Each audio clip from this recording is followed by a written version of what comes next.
Catching my wife in an affair nearly destroyed me, but nothing compared to the moment I learned who the other man actually was, because he wasn't just a stranger, he was my biological father. My name is Lucas Turner, and until a few months ago, I would have told you my life was the definition of stable.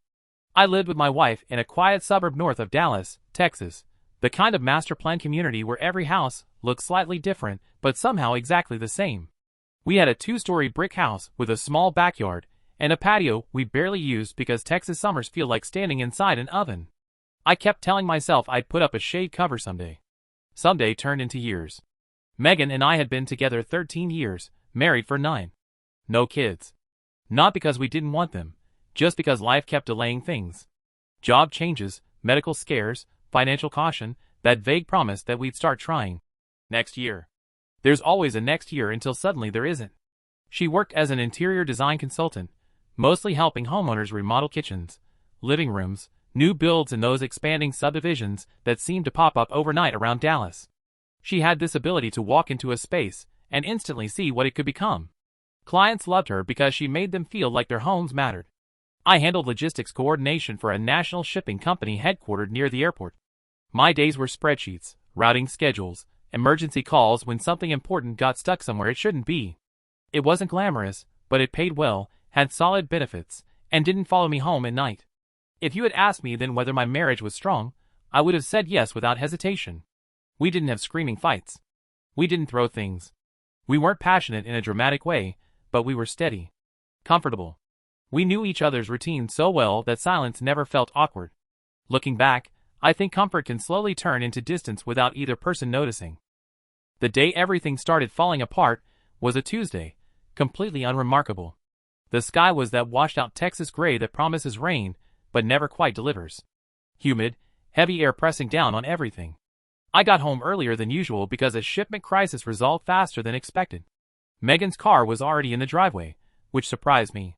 She normally worked late on Tuesdays, because clients wanted evening appointments after their own jobs. Inside, the house smelled faintly like vanilla and something citrusy. One of those expensive candles she bought. For atmosphere. She only lit them when she was anxious or trying to relax after a stressful day. I could hear her upstairs, voice drifting down from the bedroom, calm, professional, reassuring. She was on a call with a client, using that polished tone she saved for work. Not the one she used with me. Her laptop sat open on the couch. I didn't touch it at first. I dropped my keys in the bowl by the door, loosened my collar, went to the kitchen for water. Just normal movements, muscle memory after years of the same routine. Then the notification sound chimed. I wouldn't have looked at the screen hadn't lit up right in my line of sight. A heart emoji. And a preview of a message. Last night felt too real. I can't stop thinking about you. My brain stalled. Completely blank, like a computer freezing mid-task. I actually looked around the room, half expecting someone else to be there, like the message belonged to another life that had accidentally landed in mine. Maybe it was a friend. A coworker venting. Someone being dramatic. There had to be some explanation that didn't involve my marriage imploding.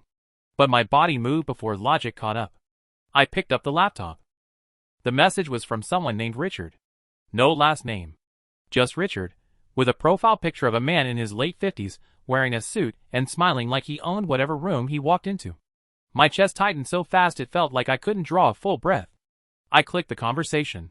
Months of messages opened instantly. Not playful. Not ambiguous. Explicit. Romantic. Sexual. Plans for dinners. References to hotels. Complaints about me written in the tone of someone reviewing a product that no longer worked the way it used to. He doesn't really see you anymore. You deserve someone who makes you feel alive. I hate pretending we're just business contacts. I wish you didn't have to go home to him. One message stood out because it wasn't flirty or dramatic. It was simple. I think I'm falling in love with you. Her response came minutes later. I already am. Something inside me didn't explode. It just went completely silent. Like every emotion hit a shutdown switch at once. I sat down without remembering deciding to. The room felt too small, too quiet, like the air itself had thickened. I scrolled through birthdays, anniversaries, random Tuesdays, weekends we'd spent watching movies together, all threaded with secret plans, private jokes, hotel confirmations, messages sent while I was in the same house. Entire parallel relationship. Running alongside mine, like a hidden track. Then I heard footsteps upstairs. Slow. Approaching. I should have closed the laptop. Pretended I hadn't seen anything. Given myself time to think. Instead, I just sat there, hands resting on either side of the computer, staring at the screen like it might rearrange itself into something less devastating. She came down the stairs still holding her phone, mid-sentence, saying something about fabric samples, and stopped the moment she saw me. Her eyes dropped to the laptop. Then back to my face. Everything in her expression changed in one instant. Not confusion. Not even panic. Recognition. She knew exactly what I had seen. Neither of us spoke for several seconds. Finally, she set her phone down on the table like it had suddenly become heavy. "I was going to tell you," she said softly. "Not what are you doing? Not this isn't what it looks like. Just that." Something about those words hurt more than denial would have. My voice sounded distant, like it was coming from someone else. "How long?" She didn't answer right away. Her shoulders slumped, the way people look when they stop pretending to be strong. "About 7 months." 7 months. More than half a year of my life. Holidays, family visits, ordinary days, all built on something I didn't even know existed. I asked the question I wasn't sure I wanted answered. "Do you love him?" She pressed her lips together, eyes glistening but not crying. Then she nodded. "I think I do." That was the moment something inside me truly broke. Not loudly. Not dramatically. Just a clean, quiet snap, like a rope pulled too tight for too long.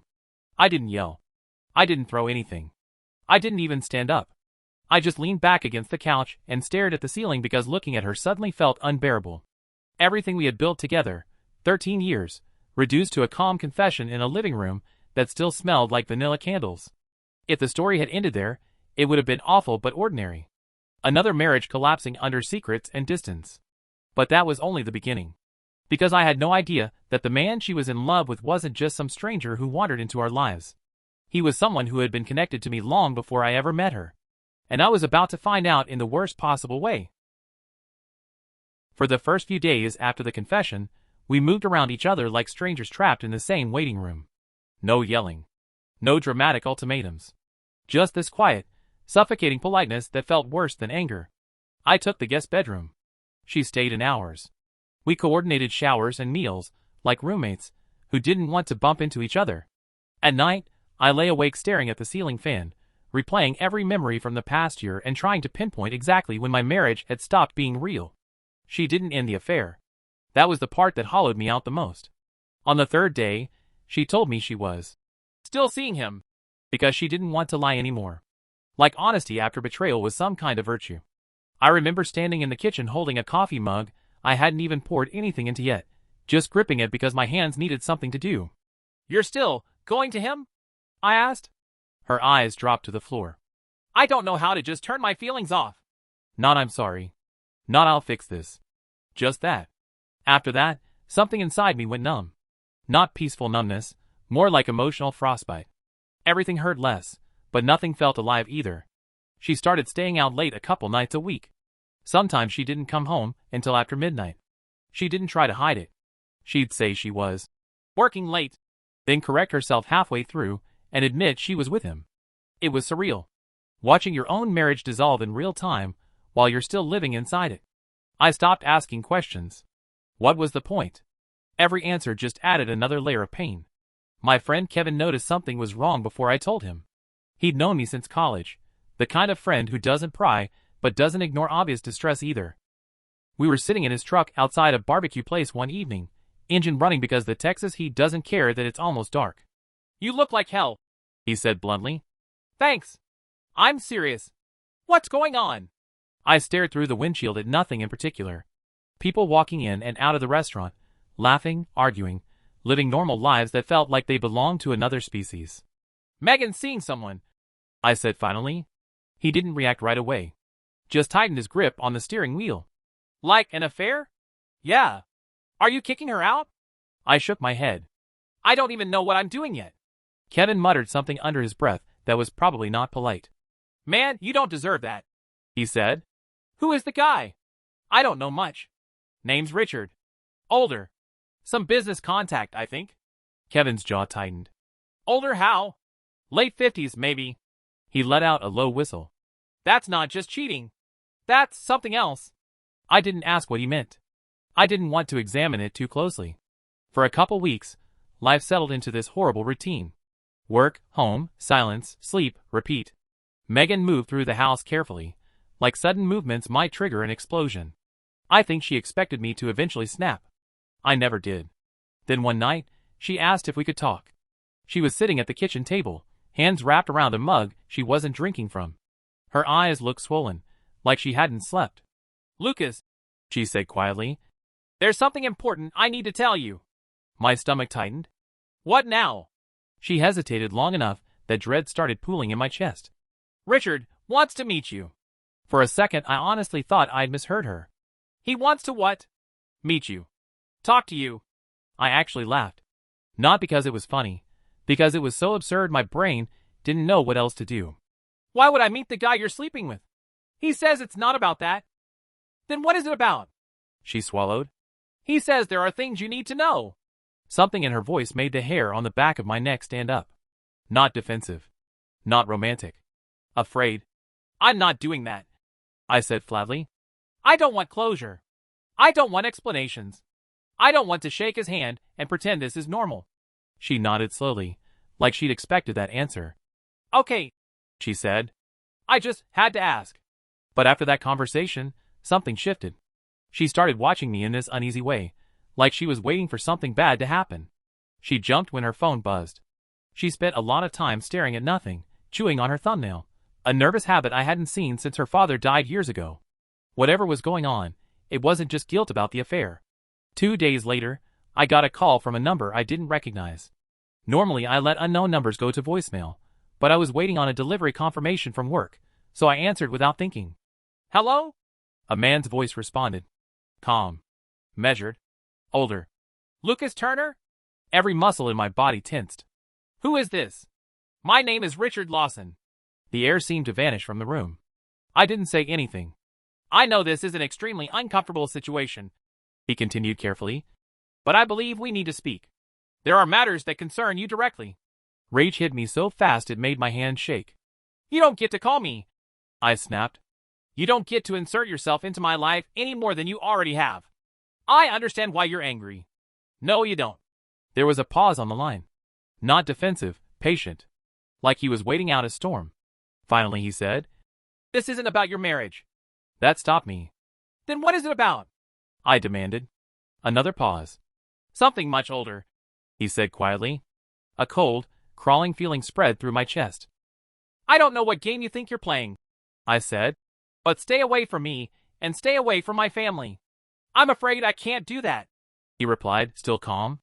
"Not now." Something about his tone made my anger wobble, just slightly. Not arrogance. Not cruelty.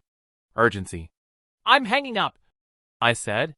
"Before you do," he added quickly, "please consider that this conversation may answer questions you've had your entire life." My hand froze on the phone. Questions I've had my entire life. He couldn't possibly know anything about that. There was nothing to know. My father left before I was born. End of story. My mom had always been vague about it, but lots of people grow up without fathers. It wasn't some mystery novel plot. "You're wrong," I said, but my voice didn't sound as certain as I wanted. "I don't think I am," he said gently. "If you're willing to meet, I'll explain everything." "Public place.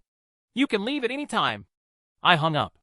Then I stood there in the middle of the living room, phone still in my hand, heart pounding like I'd just sprinted up a flight of stairs. Megan was watching me from the hallway. I hadn't even noticed her come downstairs. "That was him, wasn't it?" she asked quietly. I nodded. Her face went pale. "What did he say?" "That he wants to meet," I said. "That there are things I need to know. That this isn't about you." She closed her eyes briefly, like she'd been hoping I wouldn't agree. "You don't have to go," she said quickly. "Really, you don't." But she didn't sound relieved. She sounded terrified. "What aren't you telling me?" I asked. Her eyes filled with tears, but she shook her head. "I don't think it's my place." That answer made something inside me snap back to life. Not anger this time, but a need to understand. To take control of at least one piece of this chaos.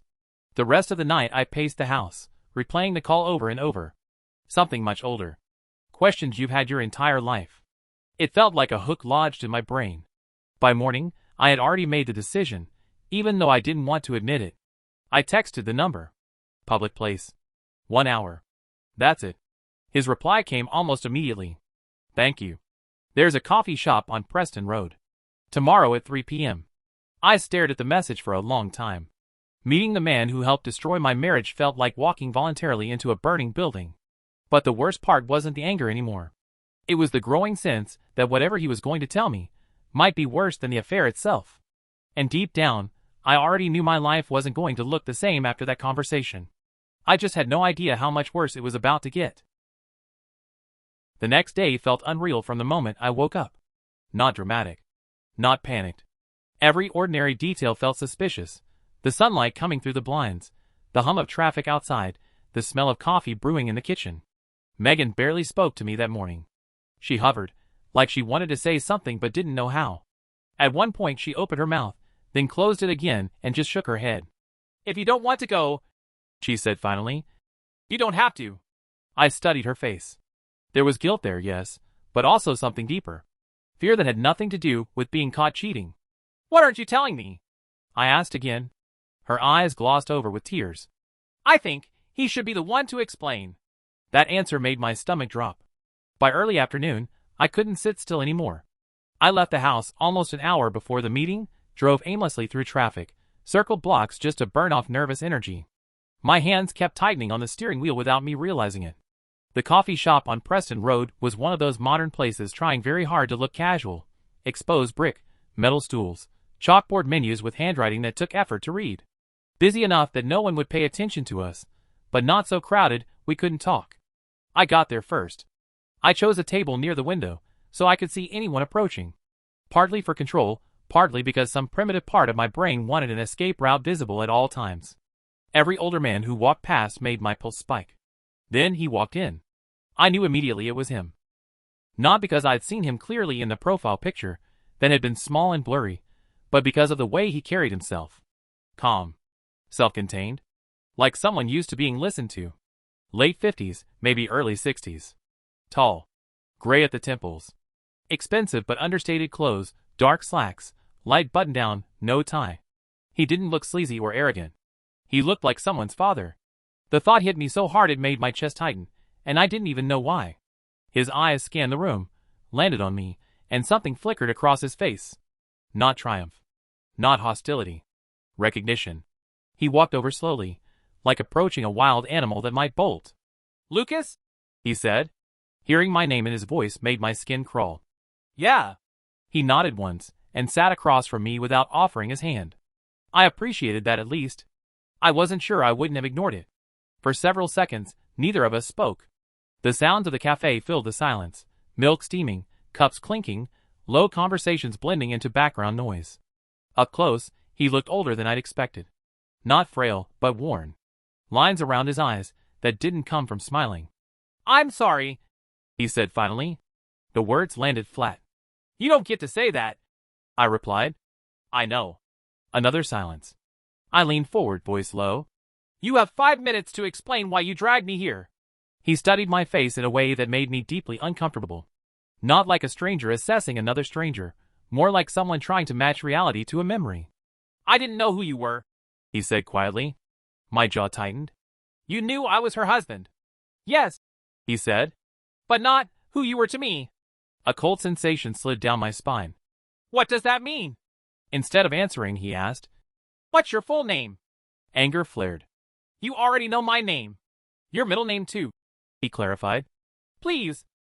Something about his tone, not demanding, not casual, made it feel important in a way I couldn't explain. Against my better judgment, I said it. Lucas Daniel Turner. The moment the words left my mouth, the color drained from his face. It was like watching a building collapse in slow motion. His posture stiffened, his hands tightened on the table, and for a second I thought he might actually be sick. He let out a shaky breath. That's what I was afraid of. My heart started pounding. Afraid of what? He looked straight at me, and whatever composure he'd been holding on to cracked. I believe. I'm your father. For a split second, the sentence didn't make sense. My brain rejected it completely, like a computer refusing to load corrupted data. Then I laughed. It wasn't humor. It was a sharp, ugly sound ripped out of my chest. That's not funny, I said. Not even a little. I'm not joking. My father left before I was born, I snapped. I've never met him. I don't even know what he looks like. His eyes softened in a way that made my stomach twist. Your mother's name is Patricia Turner. Maiden name Holloway. She grew up in Denton. Graduated from North Texas State in the early 80s. Every word hit like a hammer. He continued quietly. She worked part-time at a bookstore on the square. We met there. My mouth went dry. Those weren't vague guesses. Those were details. Specific ones my mom rarely talked about. How do you know that? I whispered. He swallowed hard. Because I was there. The cafe suddenly felt too small, too bright, too loud. My vision tunneled slightly, like the edges of the world were fading out. That doesn't prove anything, I said, but my voice sounded thin. He nodded slowly. No, it doesn't. But there's more. He told me about their relationship, how they dated for about a year, how he'd been older, already building his business, how things had ended abruptly when she stopped returning his calls. I thought she'd met someone else, he said, or decided I wasn't what she wanted. I didn't push. I regret that now. My hands were shaking. She was pregnant, he continued softly. I didn't know. The words felt like they punched straight through my chest. I found out years later, he said, through a mutual acquaintance who mentioned she had a son. By then she was married, had a stable life. I convinced myself that reaching out would only cause harm. So you just disappeared? I asked, voice cracking despite my effort to control it. Yes. Anger surged up, hot and raw. You don't get credit for staying away, I said. That's not noble. That's abandonment. He didn't argue. You're right, he said quietly. It was cowardice. That admission took some of the wind out of my anger. Not because it made things better, because it left nowhere to aim the rage. Why tell me now? I demanded. Why now, after 38 years? He hesitated. Because I didn't realize who you were until recently. My stomach clenched. How? He looked down at the table, then back up. Megan mentioned your name during a conversation, he said. Your full name. It sounded familiar, but I couldn't place why. Later, I looked you up. Public records led me to your mother's name. His voice dropped to almost a whisper. That's when I understood. Cold dread spread through my body. When you understood what? That the man whose wife I had been seeing was my son. The words seemed to echo in my head. My son? I pushed back from the table, so abruptly my chair scraped loudly across the floor. A couple people glanced over, then quickly looked away. You're lying, I said hoarsely. This is insane. You're insane. I wish I were, he replied. My legs felt unsteady, like they might give out at any second. So what, you just kept sleeping with her after you realized? I demanded, disgust flooding through me. His expression twisted with something like pain. No. I ended it immediately. I stared at him. She didn't believe me at first, he continued. She thought it was an excuse to leave. Eventually, I convinced her. Everything Megan had said, the fear, the hesitation, the insistence that he explain, suddenly snapped into place. This wasn't just an affair confession. It was damage control for something far worse. So you destroyed my marriage, I said slowly, then showed up to tell me you're my father. What exactly do you expect from me? Gratitude? No, he said. I don't expect anything. You deserve the truth. Whether you choose to acknowledge me or not is entirely up to you. I wanted to yell, to throw something, to do anything except stand there drowning in a reality that felt impossible. Instead, I just whispered, I need to leave. He nodded immediately. Of course. As I turned to go, he added quietly, Lucas, I am deeply sorry. For all of it. I didn't respond. I walked out into the hot Texas afternoon, sunlight hitting me like a physical force. The noise of traffic, the smell of exhaust, the glare off windshields, everything felt painfully sharp, like my senses had been turned up too high. I got into my car and sat there gripping the steering wheel, trying to breathe. The man who slept with my wife might be my biological father. And I had no idea whether to believe him, hate him, or collapse under the weight of what that meant. There was only one person who could confirm the truth. My mother. And something deep inside me already knew she wasn't going to deny it. I don't remember driving to my mother's house. One moment I was sitting in my car, outside the coffee shop, hands shaking so badly I couldn't turn the key. The next, I was pulling into the familiar driveway in Denton, where she'd lived for almost 20 years. The house looked exactly the same as it always had. Single-story brick, wind chimes on the porch, A flower bed she meticulously maintained even in brutal Texas summers. The normalcy of it felt surreal, like I'd stepped into a snapshot from before my life broke apart. My mother, Patricia, opened the door before I even knocked. She must have seen my car pull up through the window. Her smile appeared automatically, the one she always used when greeting me. "Lucas, honey, you didn't say you were coming by." She stopped mid-sentence. Mothers notice things. It took her less than a second to see something was very wrong. "What happened?" she asked, voice tightening. I stepped inside without answering. The air smelled faintly like laundry detergent and the lemon cleaner she'd used my entire childhood. Familiar, safe smells that suddenly made my throat burn. We stood in the living room, facing each other. She kept searching my face like she was trying to read words written there. Finally I said it. "Who is Richard Lawson?" The color drained from her face, so fast it was almost frightening. Not confusion. Not curiosity. Recognition. Her hand went to the back of a chair to steady herself. "Where did you hear that name?" she whispered. My heart dropped into my stomach. That reaction told me everything before she even spoke another word. "I met him today," I said. Her knees buckled slightly, and she sat down hard in the chair like her body had given up holding her upright. "Oh God," she breathed. "I was afraid of this." That was it. No denial. No pretending. "Is he my father?" I asked. She covered her mouth with one hand, tears already spilling down her cheeks. "Yes." The word landed with a dull, final weight. Not explosive. Not dramatic. Just irreversible. For a long time neither of us spoke. The clock on the wall ticked loudly in the silence, each second hammering in the reality that my entire identity had shifted. "You told me he left," I said finally. My voice sounded hollow even to my own ears. "I thought that was easier," she said through tears. "Easier for who?" She flinched. "For both of us." Anger surged up, raw and burning. "You didn't even put him on the birth certificate," I said. "I checked years ago when I needed documents. It just says father unknown." Her shoulders shook. "I didn't want him to take you," she admitted. "He had money, influence. I was young and terrified. If he knew you existed, he could have fought for custody.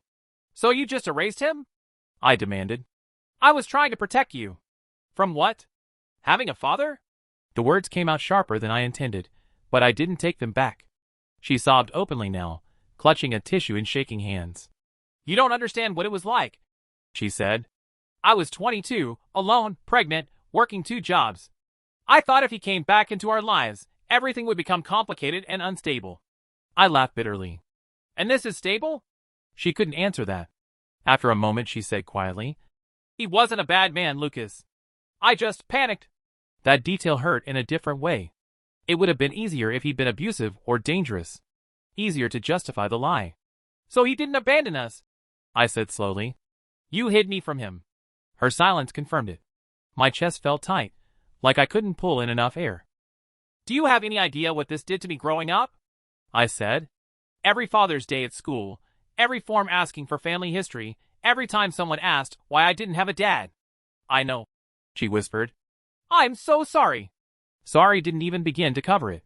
"And now," I continued, voice shaking despite my effort to stay calm, "he shows up in my life by sleeping with my wife."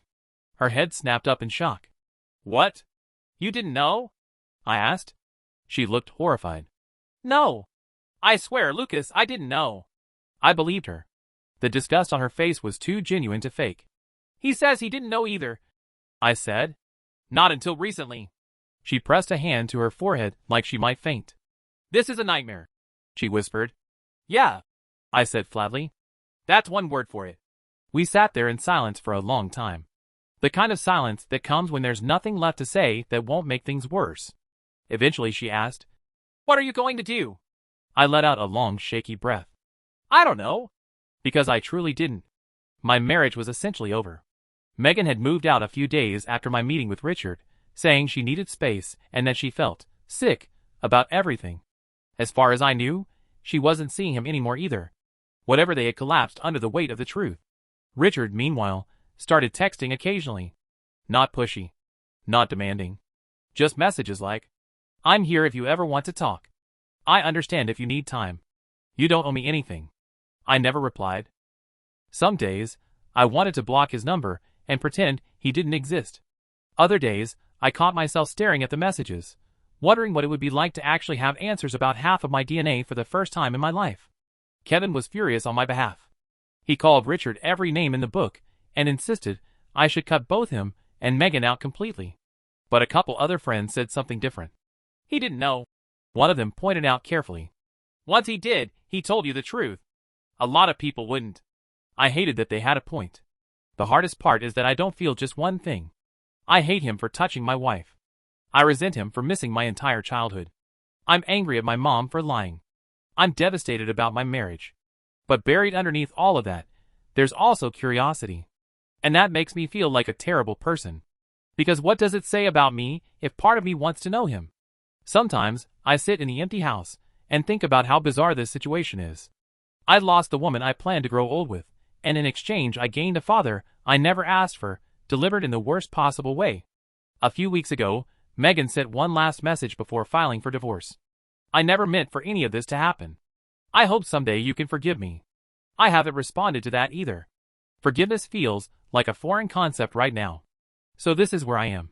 38 years old, marriage over, identity shaken, mother exposed as a liar, biological father waiting in the wings like a stranger who somehow has a claim on my life. Everyone around me has an opinion about what I should do. Cut him off forever. Give him a chance. Focus on healing. Demand accountability. But none of them have to live with the consequences. I honestly don't know which choice will hurt less. Do I treat him as the man who helped destroy my marriage, or as the father I never had?